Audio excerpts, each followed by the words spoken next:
Welcome to another edition of Brownie Bites here on YouTube. I'm Darrell Leiter of Cross Country Mortgage Campus in Berea. Time to recap day 16 of Browns camp, and let's start with the injury that took place on Tuesday, and that was cornerback Denzel Ward. The four-time Pro Bowler suffered what appeared to be a shoulder injury. Head coach Kevin Stefanski not too detailed as far as Ward's specific status, but Ward was not on the practice field Wednesday. Here's what Coach had to say. No update, doing well. Expect him to be out here, back out there pretty soon. He's day to day, he's doing well, should be. Certainly you'd love to have all your guys out there for every rep for the communication purpose of it, but it's not a bad thing to get guys different reps and make guys talk and make guys communicate. I think Brandon Lynch does an excellent job with our corners, and they work a lot off to the side in the meeting room and the walk-through room to get ready, and a lot of that has to do with communication, like you're saying. I mean, he's as important as it gets. Rushing coverage work together, and that's my brother out there. I can't do what I do without him, and vice versa. So I'm glad to see him come back in the building and doing well. But we just have to be careful and take care of ourselves and pick our brothers up when we can. Rookie quarterback Shador Sanders was limited, as Stefanski put it. Good to see number 12 out there back in team drills on Wednesday. So, again, positive to see that. Doing more, and then the important part is just to find out how he comes out of today, how he felt. And we'll know more both after practice and then know more tomorrow morning how he's feeling. He's a decision to be made later. I just don't know yet. Browns did make a minor trade on Wednesday. Defensive tackle Juwan Briggs sent to the New York Jets, along with a 2026 seventh-round pick.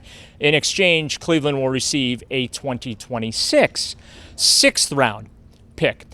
Meanwhile, back to Saturday's preseason finale there, the quote-unquote dress rehearsal. Kevin Stefanski not ready to tell us just how things are going to go for the starting unit. He's going to get to that on Thursday.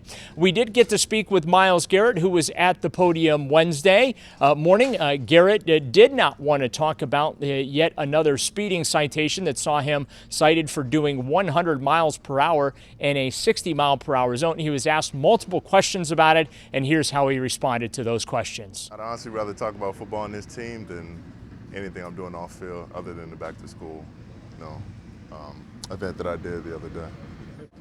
People want to know a lot of things, but I try to keep my personal life personal. I'd rather focus on this team when I can. Again, you're asking the same question, and I've answered it 2 different times. So I'm gonna need you to ask a different question so I can focus on this team and not this headline you're trying to get out of this question you're asking.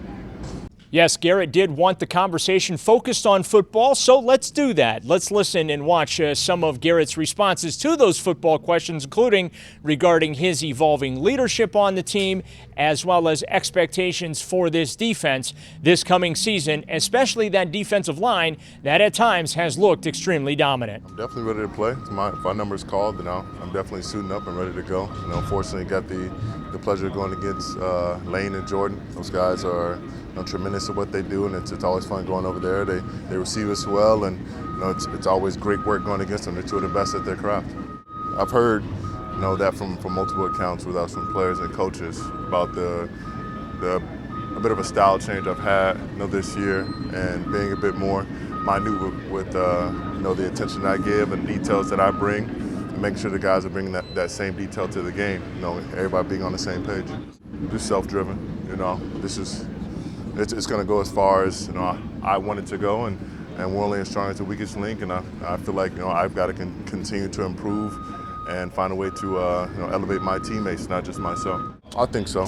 I think there were lapses in focus, lapses in discipline.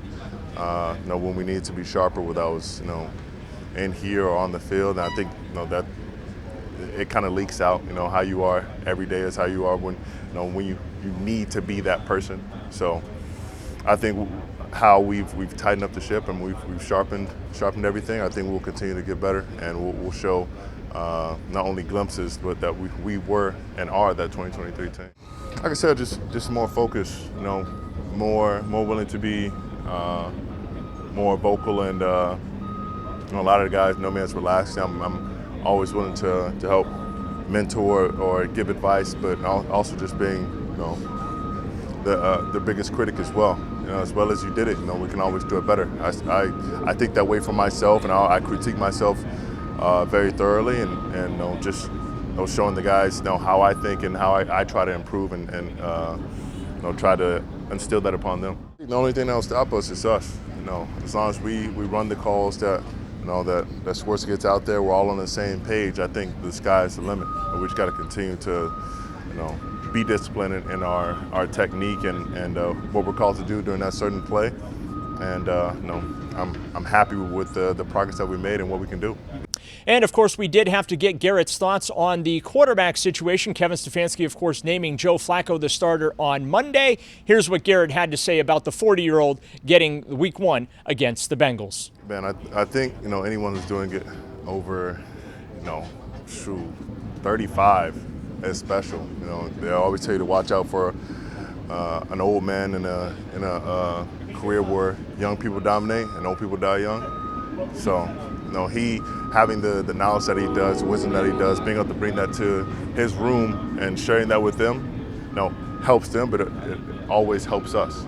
Them always being on the same page, ready, but he's the guy who's able to see it the best right now, and we're ready to rock with him because he has that game experience, and he's shown that composure for years now, and we're glad to have him on our side. I do. And I think he does too, and that's more important than anything. So, he's excited to go out there and show it. He's cool as can be, and he's ready for the moment. One other quarterback-related note to pass along. Kenny Pickett will not play on Saturday. It's part of the reason Pickett was held out of work on Wednesday, and it did appear that Tyler Huntley received his reps, and most likely we will see him at some point, probably in that fourth quarter against the Los Angeles Rams. That'll do it for this edition of Brownie Bites on YouTube. Want to thank you, as always, for watching, and a quick reminder, make sure you hit that subscribe button to the 92.3 The Fan channel. With the Browns in Berea, I'm Darrell Ryder for Sports Radio 92.3 The Fan.